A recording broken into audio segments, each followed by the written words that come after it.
right. Episode 3, Rise in Red, the official podcast of SFU Hockey. Your host, Nick Torn, alongside head coach of SFU Hockey, Mark Coletta, and producer Jake. Mark, how you doing this week? Doing well. I mean, the Pittsburgh trip was good. The weather was good, and we come back to rain. So other than that, everything's good. Weather was pretty good while you were gone, I'm going to say. But you came back from your trip in Pitt, and, well, you've gotten your first victory of the season and a 6-1 victory over Pitt. How'd you feel about that game? Tell us about it. Yeah, I mean, obviously we had a couple wins against Briarcrest. Let's not forget that. But yes, true. But you're right. I mean, this was a long time coming now after a couple, weeks, month and a half, a bit. But it was a good game for our guys to get back on the winning note. The fellas played well. It was a little bit of a slow start after a long day of travel and just getting back into the swing of things. I mean, it's always, like I said, part of the process of learning how to travel and play and do those things. So yeah, we had a good second period, and then ended off with a 6-1 win, I believe, and a bunch of guys got on the score sheet, and Cale Dolan played really well, and it was good. Anytime you win a game, it's good vibes, and Jersey Mike subs after the game, and that was tremendous. I've never had one before. I've seen all the commercials, but I've never had a Jersey Mike sub. As advertised. They're that good. Okay. Yeah. Well, if I ever run into one, I guess I know where to go. So I got a nice win. They're an ACHA opponent. Right. Obviously not D1, but that's still a big win for the program nonetheless. Pittsburgh's a pretty large school, maybe more known for their football than hockey, but yeah, they were in the tournament last year, so it's something. They're good. They got a couple of real nice players. I think it's a pretty high academic school, so getting good hockey players in there might be tough. I mean, I know a couple of guys. We're talking to their players, and actually we were talking with their coach before the game, and he said he had one kid that's a biomed student who's developing some sort of valve for hearts, and that's his focus. So I mean, I don't think hockey's in his career path. I think med and doctor, high tech stuff is going to pave his way. So a little bit different in the sense of the academics versus hockey there. But nonetheless, good quality team, great people. They treated us very well. Well, it's interesting, not to get too off topic here, but you say that you're not calling hockey players dumb by any means. No, by no means. There's sometimes it's just, the focus is school at the end of the day in these universities sometimes.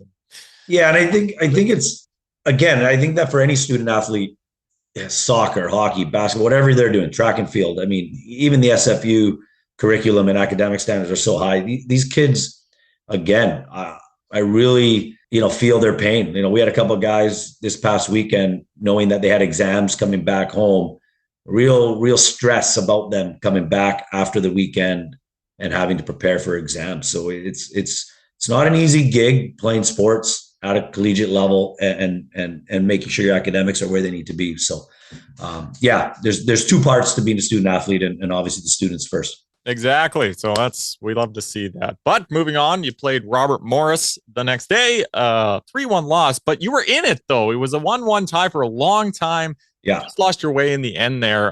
Tell us about that game. They're obviously maybe a little bit higher because they're in the NCAA for hockey.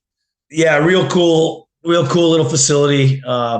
Their women's team played Syracuse before we did, and so there was a good vibe around the rink. Actually, the Syracuse had some local girls on the team too, so our guys got to chat with some of them, and it's just familiarity and that cool feeling of being in a rink with other people watching and knowing that you're there. The hockey world definitely is small, but yeah, I mean, Robert Morris quality team. They just came back to D1.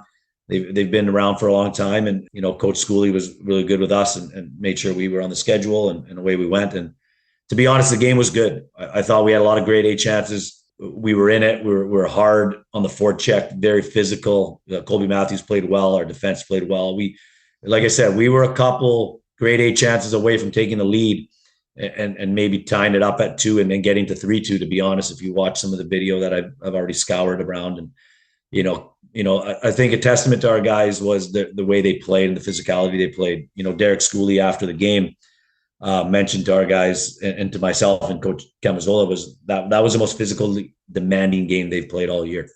And so that's a pat on the back to our guys who on back-to-back nights came and showed up. So, fast game, a lot of penalties. Refereeing and I had a good banter here and there. And it was kind of entertaining from the get-go. couple Italians on the bench, and then 2 Italian refs made for a little bit of contest. I think Jimmy, for the first time ever, had to come over and tell me to calm down a bit, which, I'll still stick by this. I've yet to get a bench minor in all my years of coaching SFU hockey. Well, you just jinxed it there. That's for darn sure. I'll make sure I don't. The next game, which is against Long Island University, you can book it. Mark Coletta, a bench minor. But yes, let's move on to Long Island University, the Sharks, NCAA Division I. Pretty new program, actually. Just started in 2020. They're the second newest NCAA team. I mean, what do you got to know? I mean, this is 3 years of hockey for them. And how do you go into this? Yeah, actually, it's funny. I played with Brett Riley's cousin back at Kimball Union when I went to prep school in New Hampshire, and we still maintained friends. He's the academic advisor, I think, or admissions advisor, and hockey coach at Groton Academy, Billy Riley, and so there's a little connection there. They've got a lot of BCHL kids. Volk from Langley last year, Wallach from Langley a couple years ago. So they're obviously a new team. They're really, they're up and coming. They're good. They've had some good score lines lately. We've got some video. We'll go scour that and make sure we're picking apart. Jimmy will do his job on the special teams. Kroger's working with our guys right now on the offensive side of the game and making sure we can get pucks in the net. Obviously half the battle is getting the chances. Then you got to finish them. And obviously having Jason Krog as the former Hobie Baker winner, I think that's going to help our guys. But we're definitely driving in the right direction. We expect no less than a fast, hard game against LIU. And again, you see a team that's done what, maybe we're trying to do, is make that jump into Division I hockey. And they've had a bunch of years of full on recruiting and making sure, they're bringing the right guys in. So, I think our guys got a little bit of chip on their shoulder after the last couple of games where we're really close, and we'll see what happens. We'll see. I mean, a new team you never really know, don't have much video on, but yeah, maybe some of the players in the BCHL. But moving on to the next game, Arcadia University, they're an NCAA Division III program. United Collegiate Conference. They're 1-3 so far this year. Not anything to talk about, but still a tough opponent. D3 and D1 is not too different. Well, it's funny. We might jump into that in the next 10 minutes about D3 and D1 hockey and the games and how it's changed. But you're right. They're going to be a quality team. Adrian was a quality team. They recruit out of the same leagues. It just happens to be maybe a guy's just not where he needs to be at that particular time. Maybe a little bit even of a later bloomer. So yeah, we're expecting another tough game. I mean, I think every time you get into these games at the NCAA level, Division I or III, again, the pace of the game is so much better, and those mistakes either cost you exponentially. I mean, again, I can't stop saying where the league we were before and some of the competition we've played in the past, giving up a chance might just need some momentum. Now, if you give up a chance, it's in the back of your net, and now you're fighting from behind and you're chasing games. So I think that's the main thing that we got to make sure we do well against LIU. And again, I think it's a process. All our guys are trying to make sure we come out with a win, and that's our focus right now, because I think our guys are starting to believe that they can play. So you can put all the tools you want in front of these guys and give them all the information and all the TIS systems and all the tactics. But until you believe that you can do what you want to do, and that self-motivation, it's a tough mountain to climb. And I think our guys are starting to believe. Which is great to hear. I mean, the team, obviously they got a win. And like you said earlier, gotten against Briarcrest, but they've gotten an NCAA win now, or ACHA, I guess, in this sense. But there may be some belief growing with some of these players. But we'll see what happens in these next few games. But yeah, I also say, it's somebody asked me the other day about the preparation of these guys and what goes into it. And, that learning curve, and it's really tough to put a word on it, but the way they get into the airport and get onto the plane and then travel and then have to eat and then sleep in a bed that you're not used to. And there's definitely, and we're only playing road games. So it's even more compounded on that pressure and learning how to do those things.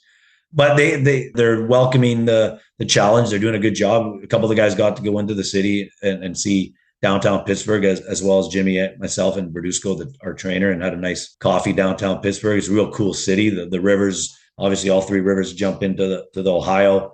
The bridges are cool. It's spectacular stadiums right on the water. Yeah, it's a real cool city. You wouldn't think of it, but it's a nice city. Definitely blue collar town. When you're downtown, it's a cool spot. Yeah, I think it's the Pirates PNC Park is right on the water there. Yeah, yeah, got that overlooking of the bridge when you hit a dinger. It's pretty nice. Yeah, for sure. Pretty nice. But yeah, we can move on to dump and change. And I've heard we have a special guest. Oh, okay. Yeah, no, I've been trying to rope him in. And I think he's in. He's good. An old friend of mine. I think he might add some flair to the chat today. We can continue to banter Jake about his Edmonton Oilers is what we could do. I mean, we can. I don't know if there's much to talk about there, Jake. I mean, no. To be honest, hockey's you're in a world of hurt over there. Yeah, I think the worst part was the expectation. Yeah, I mean, like, I thought it was really funny after that game on Saturday or whenever it was. Canucks Twitter was having fun with it, right? Because, I mean, what does Canucks Twitter have had to have fun with in the last 15 years and whatever? But, I mean, there were some pretty angry Edmonton Oilers fans on Twitter being like, what are you dunking on? And we're like, bro, we've been dunking on ourselves for 10 years. But at the end of the day, the Oilers are still probably going to make the playoffs. Like, this is game 11. You think? It's game 11 of the year. They're going to figure it out. Maybe they're not going to win the Pacific and maybe not have a great seeding, but I think they're still going to make the playoffs. I don't think the Canucks are going to regress in a sense of not making the playoffs, but like, this is game 11 of the year. Like, let's calm down. Like they're not that much of a tire fire. They still have Connor McDavid.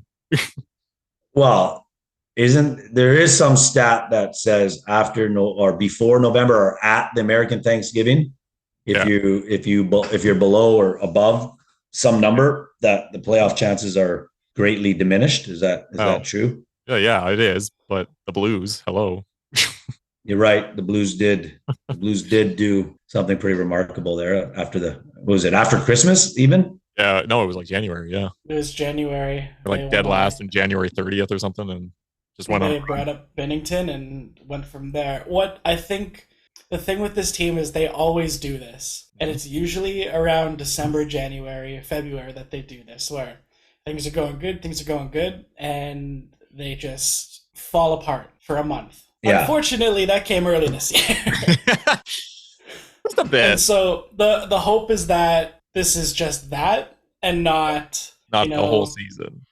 Guys like McDavid, Draisaitl, Nugent-Hopkins, Hyman, like you don't want to see all those guys regressing to the mean because you know that guys like Hyman and Nugent-Hopkins, they're going to regress a little bit. They both had Nugent-Hopkins had a 100-point season. Hyman was up there. They're usually like not up there. No, it shouldn't. So they're those guys. Like you have to expect them to regress a little bit. But Connor McDavid, he must be hurt. Yeah, I think that's what we're all kind of thinking because he is widely considered one of the best players on the planet any given night. I mean, He's currently not the best player on the Edmonton Oilers right now. Yeah. He is behind in the points, assists, goals. He is behind Leon Draisaitl, who is leading the team right now. Zach Hyman, who is finishing a lot of Draisaitl's chances. And you want to guess who else he's behind in points and assists right now? Evan Bouchard. Wow. I just guessed. So, you're right. That's sad. I was gonna say Campbell. No, God. Yeah, well, hopefully he gets his form back in Bakersfield. Anyways, we can stop dunking on me now. Jeff is here. I will say the best thing I heard was JT Miller is the Cole Castles the Canucks always wanted. Into the dump and change segment now. Still Nick and Mark, head coach. And we have our special guest, Jeff Marshall. Mark is a friend of Mark. I honestly don't know much about you, but we're going to find out about you. Why don't you tell us a little bit about yourselves? Oh, come on, do some work, man. Get ready. Get prepared. Disappointing, Mark. Hey, we want you to sell yourself if you want to be on this pod. Yeah, no, Mark's a good buddy. We went to school together, played hockey together. So that's the connection here. Still talk all the time, talk sports all the time, Premier League, hockey, you name it. So so that's he's a good buddy. So we love chopping it up, I played hockey myself after school. Huge sports fan. So it's I don't know where to go from there. But you mentioned Premier League, and I just want to know, which teams do you support? Don't ask them. Don't ask them. Oh, it's tough right now for me. Man United. It's tough. It's embarrassing. It's tough. It is. It is. Embarrassing. Real tough. Mark, Yeah. do you have a team?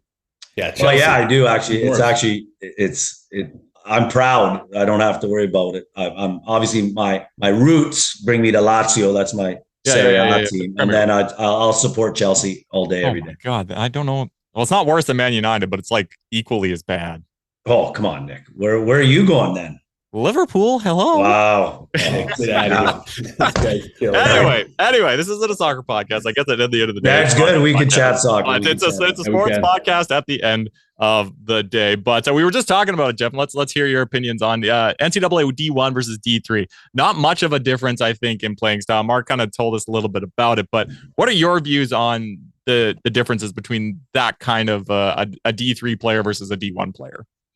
Yeah, I mean, I had the opportunity to play at both levels. So I started D1 and then I ended up playing D3. So like between the four of us on the screen and Mark's mom and dad who are listening, like I actually went to, when I got to D3, I was like, had high expectations of myself when I was going to be capable of doing. And I was surprised when I got to D3. Like there wasn't a significant drop off at all. I think for us in particular at Plattsburgh, like we ended up winning a national title. We went to the Final Four all 3 years that I was there. So we were probably on the top end of the D3 spectrum. But I think the depth at Division I, the speed, everyone can fly. I think that's probably the biggest difference. I think there's guys that are playing D3 that have a lot of tools, but probably just didn't have maybe the skating or something like that maybe, unfortunately, they got overlooked. And let's be honest too, guys just get overlooked and fall through the cracks all the time. It's still happening today, even with video and the way they track kids now. It's a lot better than they were back in our day, but people fall through the cracks. So, but I think the speed of the game and the skating was probably the one thing. The depth at D3 versus D1 was the one thing that stood out. But the talent, the smarts, there was marginal difference from I would say from our team. Mark, I don't know, would you agree with that assessment? Yeah, I think, I have to agree with most of that stuff. I think the one thing, the big difference, I think, is just the amenities and what you get as a D1 athlete versus a D3, and you would have experienced it at Ohio State. So, that was a big difference too. Like you're doing things at D3 that you take for granted at some Division I schools. I think that was definitely some of the facilities. Definitely there was a difference there, but on the ice, man, we were lucky. We played in front of a packed barn. We were kind of lucky at our school. You played at Ohio State? Yeah. I watched a lot. That's not really fair. I did a lot of watching. Oh, okay. You were okay. You were okay. Yeah, I did a lot. You handled yourself well. Are you one of those people that goes the Ohio State University? I have. Oh yeah. I brought that to D3. I said that at the Plattsburgh State University. I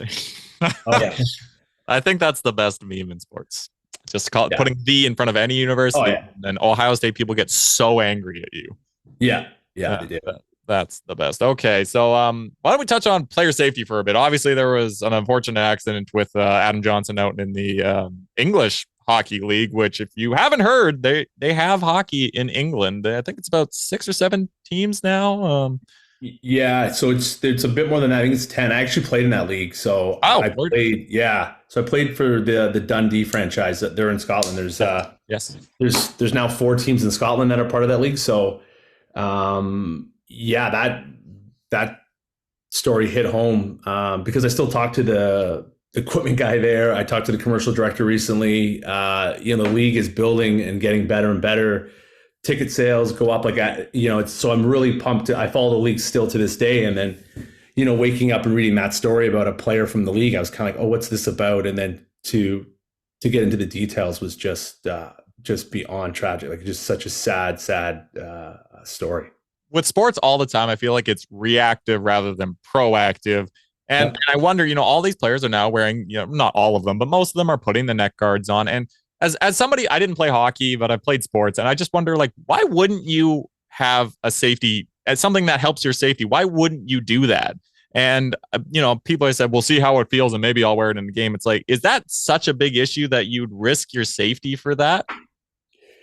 No, I don't think so. I think there's a stigma around some equipment. At least I think when we were kind of growing up and playing, I remember when they first introduced neck guards. That's how old I am. But then I remember my first year playing pro after school. Like I was so buried in the minors, my family couldn't find me, but I still didn't want to wear a visor because I thought, oh, I can't wear a visor. And like, no one's calling me to call me up, right? So why wouldn't I take my safety into, why wouldn't I wear the visor and things like that? So I think the neck guard discussion is definitely has to happen. It has to be on the table now, especially because what's happened even in the NHL. Eberle, I think, got cut his leg cut in practice recently. Like, I think Jeff, you're right. I think, there's a stigma attached of not being tough or, put the visor on or not the visor on. The little bit that I tried to play, and I think I was even buried more that one year in Austin. I got a high stick to the face and nose exploded, and you like put it on, man. Like it doesn't matter. And then to your point here, like I just don't think you can use the excuse now. Well, we didn't know that was going to happen. Well, something pretty devastating happened in front of 8,000 people. Yeah. And if it happens again, there's no, we were unaware that could actually happen. Well, I think you got to make some adjustments, and they'll get used to it. Players get used to it. It's no different than the visors getting grandfathered into the NHL, or it's a neck guard. It's like a turtleneck. It's not that crazy to wear. I'm with you. It'll just take a couple months of someone finding out a way to make it so comfortable that you'll forget you're even wearing it, and it'll be second nature, I think. And I'm with you. But that's what I don't get. You mentioned like, why it took this to happen, and we don't have to say this anymore. But I can remember as a kid watching Richard Zednick's neck get cut. Dude skating off like a crazy man, but like that was 20 years, 25 years ago, and he didn't die, so nobody batted an eye. But why is it taking this? It's like the net behind the glass there. It took a person dying in Columbus to put netting behind the glass. Like why is it being why wouldn't we just do this? Like clearly we know now. But why are we being reactive as the proactive? Like why, like Mark, I'm just going to ask you, you're a head coach. Are you going to put this to the SFU team? Well, we brought it up to our guys the other week, and we said, look, there's going to be some changes. We just don't know when, and availability. I think I talked to a couple of the NCAA coaches recently. I talked to my brother-in-law who's in the BCHL. Jeff's nephew actually plays in Port Alberni, and asking some of those guys. So I think it's going to come down the pipe here pretty quick. I know the Western League made it mandatory now, and all of Junior A did. I think within the next week, we're probably going to have to make an announcement with our group internally and just say, look, guys, based on supply, which we know there's supply, that's just another little, we can't get any, so we're not going to mandate it. I think we're going to have to make that decision pretty quick, and I'm all for it. And we've encouraged our players to maybe start thinking that way to wear it. But would you not enforce it, like in a sense, like if you're going to play for my hockey team, you're going to wear it? Yeah, and I think you're right. I think we did that already with the cages a bunch of years ago, because U Sport and Canadian athletics doesn't require the cage. Yep. And we had a couple incidences a bunch of years ago that were too close to home. And because we're not a varsity team per se, we don't have the medical staff on the bench or in the rink to help somebody if they get a cut on the face or stick in the eye. I mean, Jeff and I at Plattsburgh, we, even though it was D3, we had 2 doctors and a trainer, and we had all that stuff in case something happened. So I told the guys, look, you're putting the cages on if you want to play for us, because you're too young. You only have 2 eyes. A stick can get up there pretty quick. Yeah. It just seems like it's something to me, like, why wouldn't you? I mean, we put it on our kids. My son's playing, Jeff's son's playing. Like we wore it. Like, I get it. There's that macho, I'm a hockey player. But those badges, they say, if you're playing in the NHL and you have those battle scars, it's a badge of honor. Well, you were making a couple $1 million a year. I guess you can justify it that way. But when you're just a college kid and then you got to go to the job force and work, and you got scars all over your face and maybe, whatever, I'm not sure that's really a badge of honor. Man. I mean, look at this beak. I don't know if Zoom's doing it justice, but I got this thing got battered, man. I didn't make enough money for this. No, definitely didn't make enough money. That ain't right. Well, but that's kind of the difference between maybe how hockey was when you played and hockey now. I mean, like, I remember like growing up, obviously late 90s, early 2000s, it was all about that fighting, rough and tough hits for, you could probably call every single hit in the early 2000s a charging penalty, if I'm being honest. Yeah, you're right. You took those battle scars. You had a nice big scar across your cheek, and that's, you know what, and you're playing the next day. Like, this means something. But nowadays, I don't think, and players, I think people are being like, oh, it's not as tough. But it's like, I think players are more smart than anything now. Yeah. And Jeff saw firsthand the Michigan guys, how they move and play on that. Yeah. Yeah. That blew me away. Like, I'm still talking about that team. Like, I can't. Everyone's like, yeah, we know you loved it. You loved the team. Yeah. Is your team still having nightmares, Mark, from that game? Or are they? Yeah, we're I think some of them are. That's for sure. Some of them are. But we figured out how to play a little bit differently in the next couple of games and kept the games in where we needed to be and had a chance to win a couple. So that's a bonus. We're moving in the right direction. Yeah. Your boy Wixie's scoring some goals too. So. I know, man. I love it. How's his dad doing? I haven't talked to him since Michigan. Is he good? Yeah, he's doing well. He was doing well. He's good. Yeah. We'll get you a Wixie jersey for sure. Yeah. You know it. Yeah. Appreciate it. But how has it changed for you guys? I mean, you guys played many years ago now, and you're watching teams now, as you say, the Michigan game. Like, how has the game compared to what you guys played through?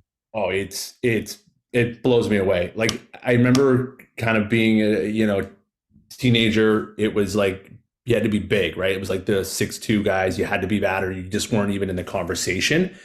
So now to watch guys like Quinn Hughes, and Cale McCarr, and Fox from New York, like these aren't imposing players. Now Vegas won the cup, and now you're starting to see a bit of a movement towards like the Peter Angelos. And for the record, Jeff, sorry to interrupt, Jake and Nick, he didn't mention any Toronto Maple Leaf, and any of those top players. You know that, right? I had my Leaf t-shirt on. I was gonna wear it. I was like, I don't need that heat. I don't need that heat tonight. I don't need that heat. But it's amazing to watch what they do and the confidence they have on the blue line alone. Like, going back to the team in Michigan, they have a kid, and the moves and the confidence they have to do the stuff they do on the blue line as the last guy, it blows you away. And before it was blue, like, don't pass it up the middle, stay on the blue line. Some of these just archaic ideas that just now you see the flow, and players are so much more interchangeable. Like, it's night and day. Like, it's amazing to watch. And I actually prefer watching the NCAA level because it's not as polished and the guys aren't as big,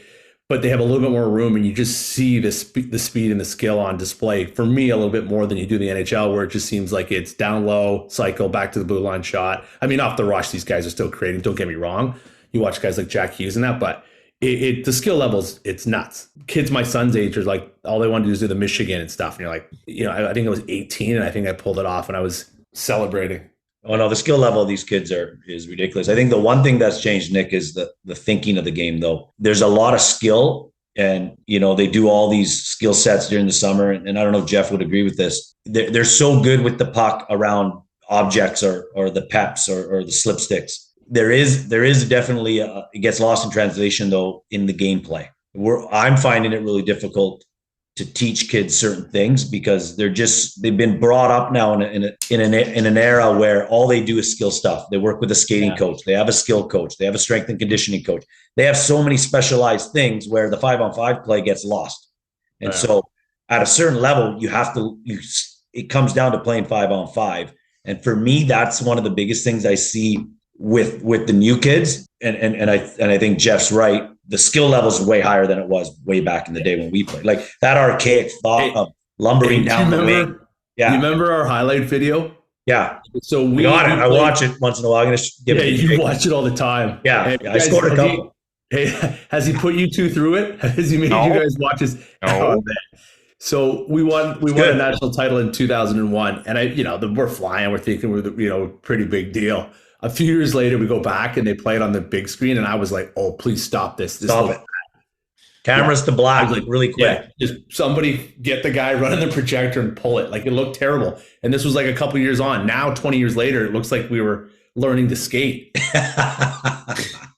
Like an after-school program we were running or something. We were in the ASHL. That's what we were. We were. Yeah, 100%. So all I'm hearing is that we're going to play this live during this podcast, maybe next week, maybe another one. And we'll get Jeff on. Yeah, we'll do play-by-play. And then Jake and I can live react to what you're quoting as doesn't sound like great hockey. Here's Kemp. Kemp comes corner. Kemp throws it in front. Coletta score! Mark Coletta! Cardinals lead 2-0. Great feed by Kemp out of the corner. Actually, get a couple beers in us and it gets real good. Yeah. I don't think we want that. No. Yeah. It's a good watch. Yeah, we get way better. Want that. Actually, we go from here to here really quick. Yeah. Is there anything else you guys want to talk about? Do we just want to tackle the Leafs and how bad they are right now? Like, I'm sure we'll get the other end when the Canucks start losing, but we already picked on Jake for his Oilers.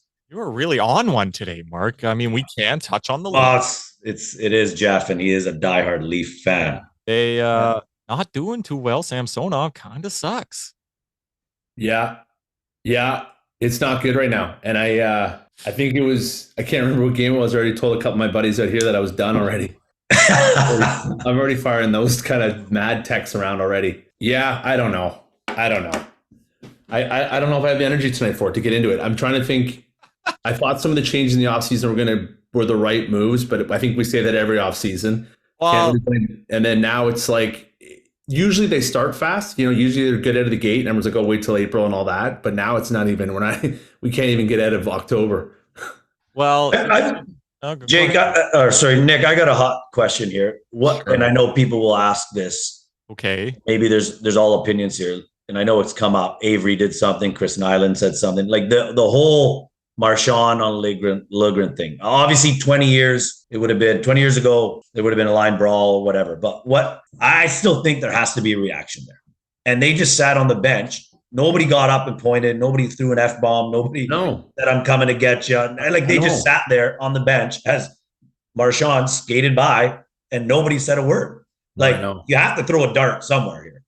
Okay, so I come from the generation of fighting, and now I've kind of completely moved over to, we don't need fighting in hockey. I'm sorry.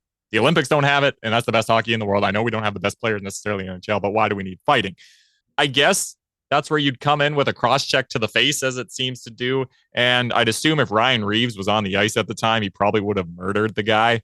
I don't know. Like, it was a slew foot, I'm pretty sure, right? Yeah. Yeah. So, I mean. And I guess for the problem is it's from a team of, like, they never react. So I think that's why it's a little bit compounded in this case. Again, it's like the Leafs. I think if it was another team, you'd be like, oh, circumstances, like you said, so-and-so's on the ice or whatever. Maybe they didn't see it. But like with the Leafs, you can't give them a pass because it's like, yeah, that's what they do. So imagine in a 7-game series, it's going to be it's just going to be more of the same. And they're going to get, they're going to get outworked. And the compete level thing, I think sometimes that's what shows up. They just don't look like they really want it as bad as the other team is. I think you could tie in what you said about the How about the Argos? Let's get on the Argos.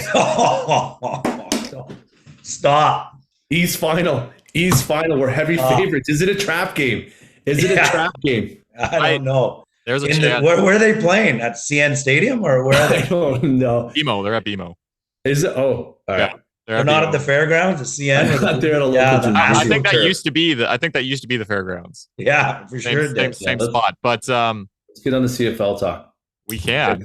You guys got Charlie Adams going for you right now in BC? Who's playing out there? Joe Pau. I think Pau's coming out of retirement. Wow, we are so out of date here. My God. Yeah. The Argos, yes, they could lose. Montreal's playing well right now, but they won't. Let's get off the Leafs. The Argos. I love the Leafs. Come on, go Leafs. Nylander's a beast. We got to sign him. That's it. But I will want to say, you mentioned the pushback, and you mentioned the offseason signings. The two signings that were huge for them were Ryan Reeves and Tyler Bertuzzi because they were too soft. There is your answer right there. I think you're right. They haven't done anything. And I don't even know if Bertuzzi wants to be here. Why would he? Looks like he's just like counting down the days. He's like, get me out of here. People were saying, what happened? Yeah. People were saying, man, these were the missing pieces, but you guys still didn't address your defense. Well, they let Dubas go. So once you let Dubas go, it's gonna change. I can't even get through a whole game, and I know people are burying Klingberg. Like I don't even know. I haven't watched enough to know how bad he's playing. You guys got John Klingberg. I got Klinger. I guess it was hilarious. No, you got Tavares. You got a lot of money in 4 players. Is what we got. That's what I always say. You have $40 million tied up in 4 players, and the salary cap is $40 million more. They need to bring back Darcy Tucker, Wendell Clark, Hidomi. Thomas Caberly. Yeah. Remember Tomas Caberly? Yeah. Great player. Dude, man, he was slick. I liked him. He was. McCabe, Sundin. Yeah, that was the good days. I think Matt Sundin's greatest goal was the shootout winner for the Canucks. Mark Osborne. Number 12, Mark Osborne. Yeah, we need some. Where's the 21? Yeah, we need guys like that. Yeah, Anderchuk on the tail end. McGillney. Remember McGillney? He was good for the Leafs that one playoff run. Yeah, he was. Steve Thomas. Remember Stumpy? Yeah. We used to watch Leaf playoff games in the dorm. That's an oxymoron. Leaf playoff games in the dorm. I don't know. Yeah. See that? See the education paid off, Nick? Oxymoron. That's a big word. Yeah, it is. It's a big word, and you used it. Yeah, you used it. We did. But I think we should probably end this episode. All right. As we've dunked on multiple teams so far today. But Jeff, thanks for coming on. I'm sure you'll come back. Yeah, long time listener. I love the show. Love what you guys are doing. We're trying. Yeah, we're trying our best. Yeah.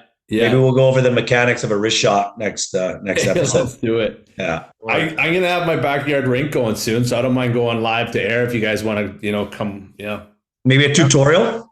Do a tutorial with me. Yeah, we can do it. Power skating. Yeah. Okay. Let me know. Happy to help. Yeah, we're good. All right.